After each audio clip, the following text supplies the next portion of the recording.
I will go to office now. আমি এখন অফিসে যাব। আমরা জানি নাও দিয়ে আমরা কন্টিনিউয়াস টেন্সে কথা বলি, যেমন I am doing now, I am reading নাও। কিন্তু কখনো কখনো আমরা বাস্তব প্রেক্ষাপটে নাও দিয়ে ফিউচার টেন্সেও কথা বলি। ভবিষ্যৎকাল, আমি এখনও অফিসে যাইনি, আমি অফিসে যাব, প্রস্তুতি নিচ্ছি। তাহলে I will go to office now, future টেন্সে আমরা বলছি, ভবিষ্যৎকাল।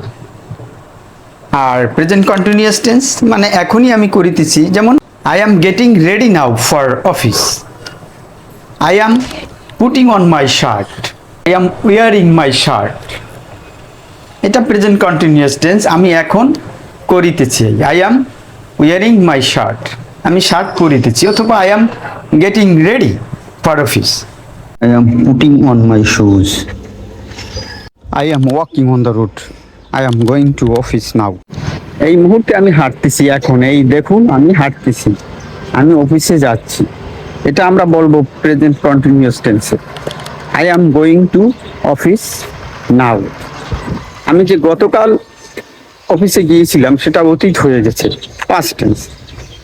গতকাল যে অফিসে গিয়েছিলাম সেটা কি বলবো, সেটা কিভাবে বলবো? গতকালকের ঘটনাটা, গতকাল অফিসে গিয়েছিলাম সেটা বলবো I went to office yesterday.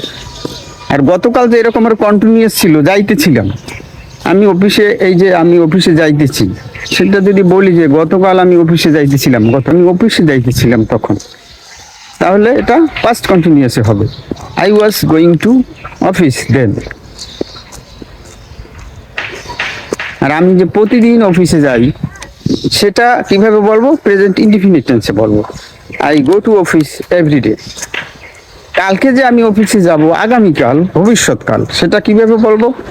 সেটা বলবো ফিউচার টেন্সে, I will go to office tomorrow.